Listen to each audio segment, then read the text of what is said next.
All right, good morning, church. Those of you who've been here for a while know this is very definitely a teaching and training ministry. Part of that training, however, comes from 2 Timothy chapter 2, verse 2, which says that, and the things you have heard from me in front of many witnesses, entrust to faithful men who are able to teach others also. Not time for the lecture on Anthropos right now. However, that being said, we have a young man that is with us this morning that I am very proud of. He is yet to be a senior in high school. However, he is currently enrolled at the Georgia School of Theology, where he has finished 3 classes, all of which have been taught by PhD level professors, and he's still managing to be on the honor roll, which is quite an accomplishment. So we will give our attention to what Alex has to say.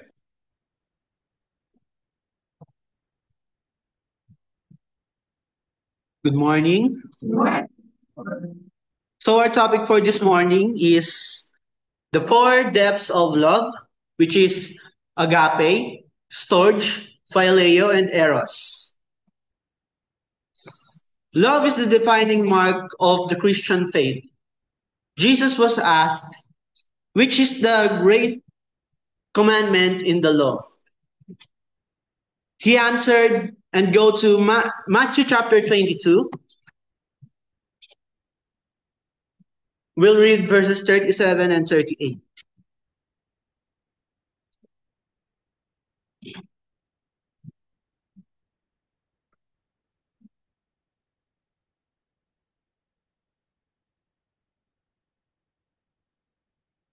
It says, Jesus said to him, "You shall love the Lord your God with all your heart, with all your soul, and with all your mind. This is the first and great commandment." But the Bible reveals that love is not one-dimensional. The Greek language of the New Testament identifies 4 major types of love: agape, storge, phileo, and eros. Each form of love has a unique place in God's design and serves this distinct purpose. Understanding them equips us to love more like Christ in every relationship. We'll start with agape. What is agape?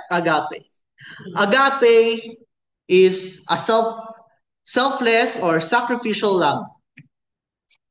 Agape is the love God demonstrates, unconditional, sacrificial, and selfless. It is not driven by emotion or merit, but commitment and action. It chooses to love regardless of the cost.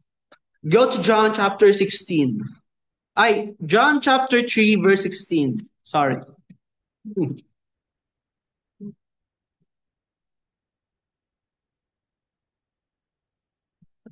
John chapter 3 verse 16.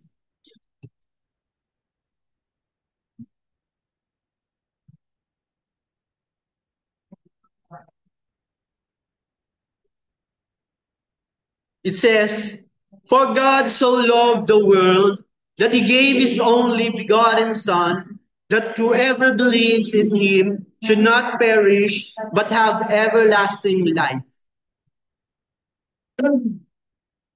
It also says the same thing in Romans chapter 5 verse 8. Please go there. Romans chapter 5 verse 8.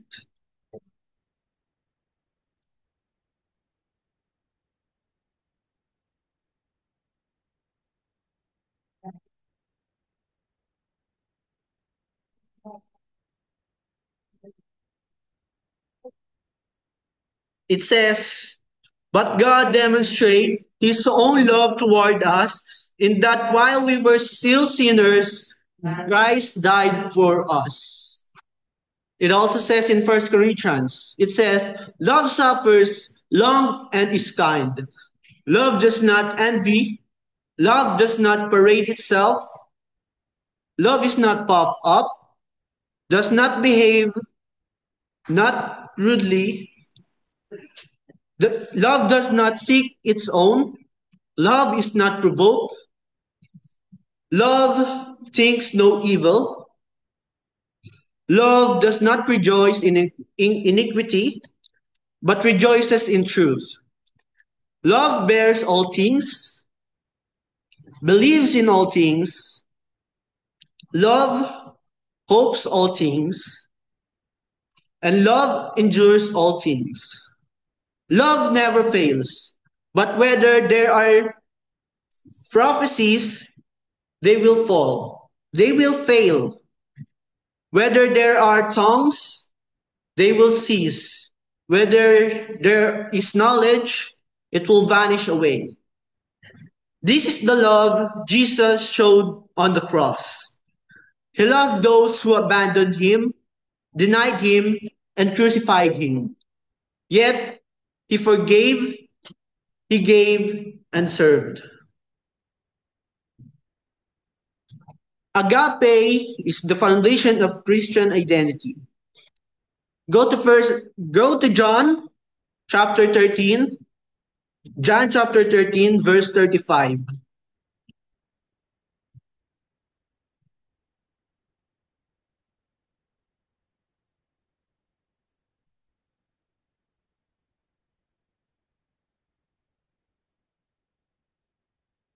John chapter 13, verse 35 says, by this all will know that you are my disciples, if you have not me another. Agape leads us to serve sacrificially, forgive unconditionally, and pursue unity in the church. The second is storge, which is natural and familial love. Storge refers to the love shared within families, parents for children, siblings for one another, though the exact Greek isn't often used alone. The concept is clear in Scripture. Go to Romans chapter 12. Romans chapter 12, we'll read verse 10.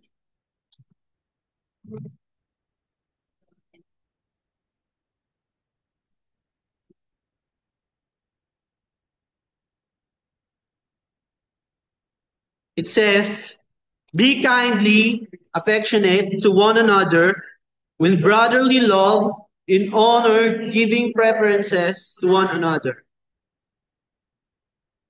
Now go to 2 Timothy.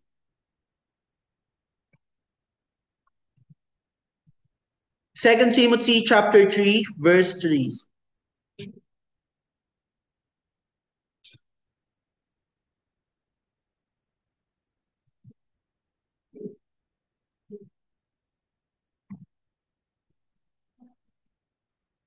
Second Timothy chapter 3, verse 3.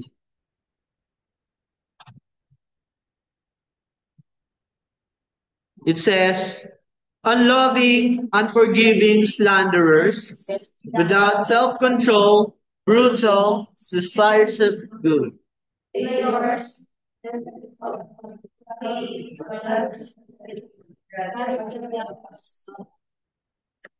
Storage is quiet but powerful. It binds family. It binds families with loyalty, empathy, and sacrifice. The home should be a place nurturing disciple and respect. Mutual respect. Go to Ephesians. Ephesians chapter 6, we'll read verses 1 to 4. Ephesians chapter 6, verses 1 to 4.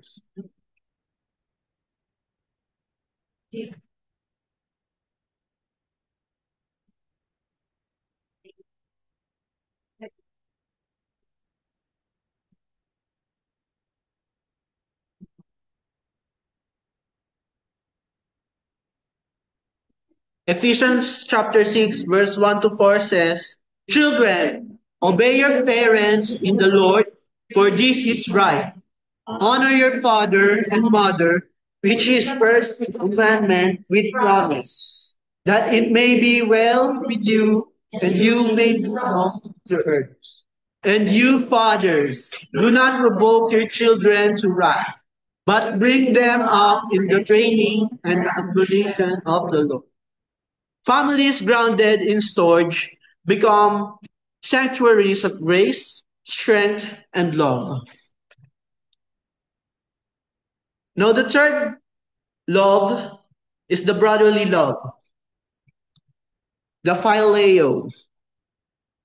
Phileo expresses tender affection and emotional connection like, like the love between close friends or siblings in Christ, while agape is about action. Phileo adds feeling, connection, and mutual delight. Go to John chapter 11. John chapter 11, verse 35 and 36.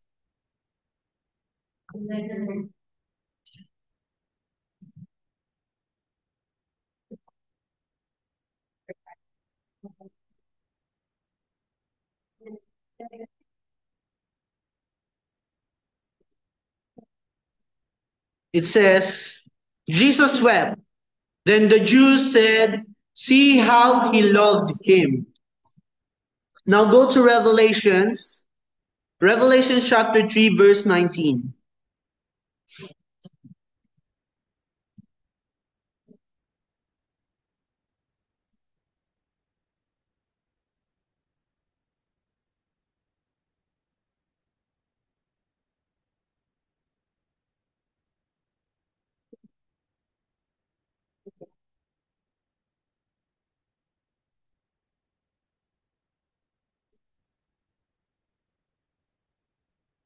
It says, as many as I love, I rebuke and chasten before, ye zealous and repent.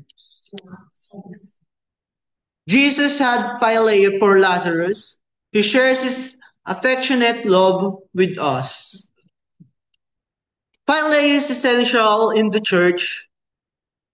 We are not just servants in the same kingdom. We are friends, companions, and co-laborers. Now go to Galatians chapter 6.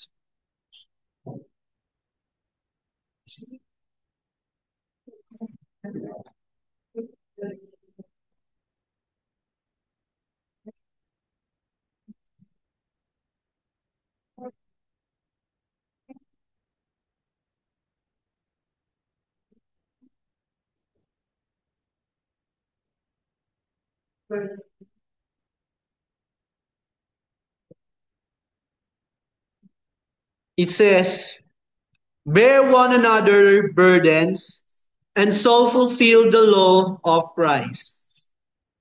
So what it says is help one another if the other has problems and lean on one another if you have a problem. Now go to Ephesians chapter 4.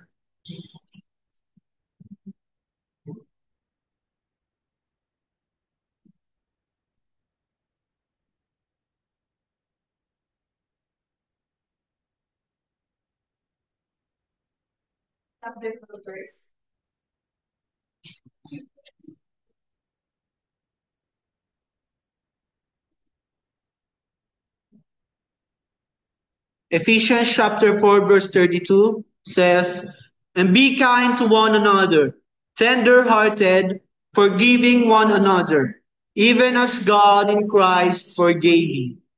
Now go to Romans chapter 12 verse 15.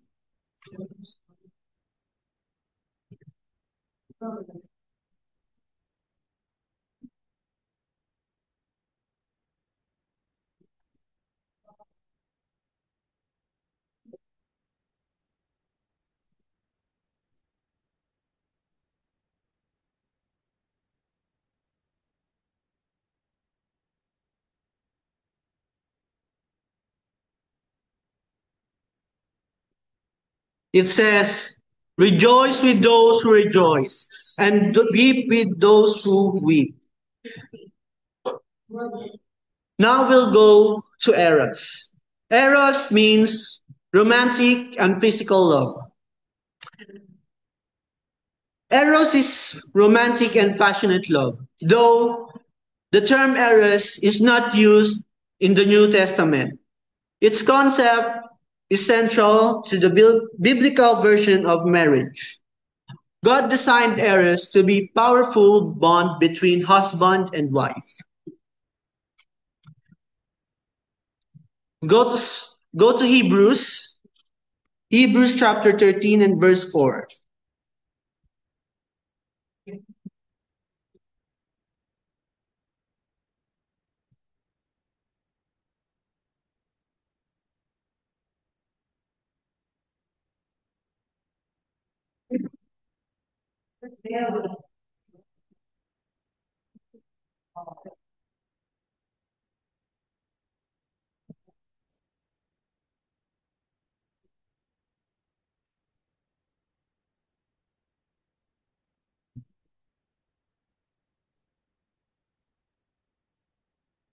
It says, marriage is honorable among all, and all bed undefiled.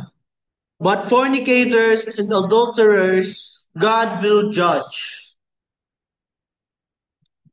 Song of Solomon also says, a beautiful picture of romantic love in marriage. Eros is gift from God, but outside the boundaries of marriage, it turns to lust and sin.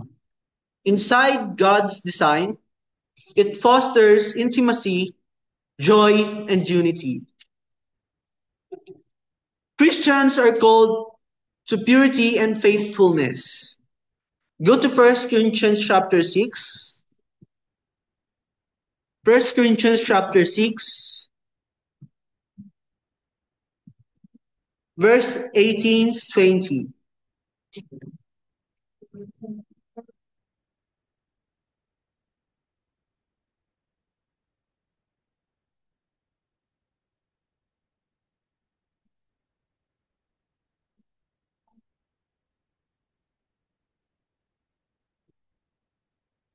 Let's read it. Flee sexual immorality. Every sin that a man does is outside the body, but he who commits sexual immorality sins against his own body. Or do you not know that your body is the temple of the Holy Spirit who is in you, whom you got, and you are not your own? For you were bought the price. Therefore, glorify God with your body and with your spirit, which are God. Married couples must cultivate eros within God's plan, honoring their vows and cherishing one another. Now, the fifth one is all four working together. All of the four loves that we talk about work together. Each of these loves enriches life, but they are strongest when they combine. Agape undergirds all others with selfless commitment. Storge creates Storage creates deep roots in families. Phileo builds lasting friendships. And Eros brings beauty to marriage. Imagine a godly marriage. Eros brings passion. Phileo brings companionship. Storage provides a foundation of loyalty and care. Agape holds it all together and lasts through every trial. Without agape, the others falter, but with agape, love endures. First Corinthians chapter 13 verse 8 says, love never fails. Go to First John. Go to First John chapter 4 verse 8.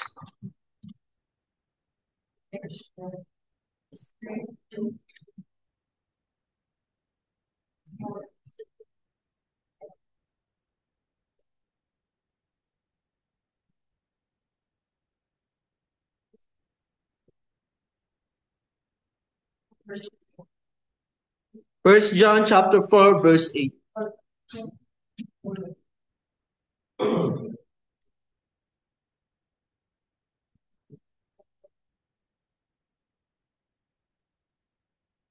It says, he who does not love does not know God, for God is love. God's love is our example and our empowerment. It is more than a feeling, it's a way of life. Now go to First Corinthians. First Corinthians chapter 13, verse 13.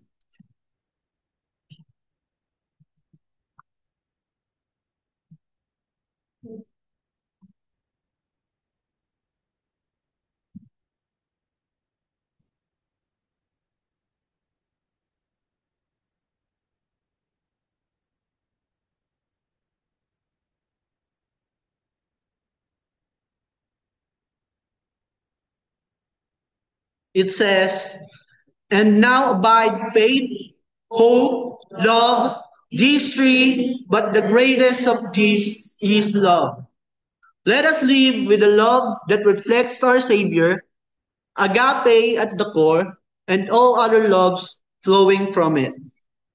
Brothers and sisters, these four loves, agape, phileo, storge, and eros, are not mutually exclusive. They complement each other, forming a rich and complex human experience by striving to embody all four in our lives. We can more fully reflect the divine love that surrounds and sustains us. Let us strive to love unconditionally, to cherish our cultivate passionate, responsible relationships. Let the love of God guide us, and may we in turn reflect that love to the world.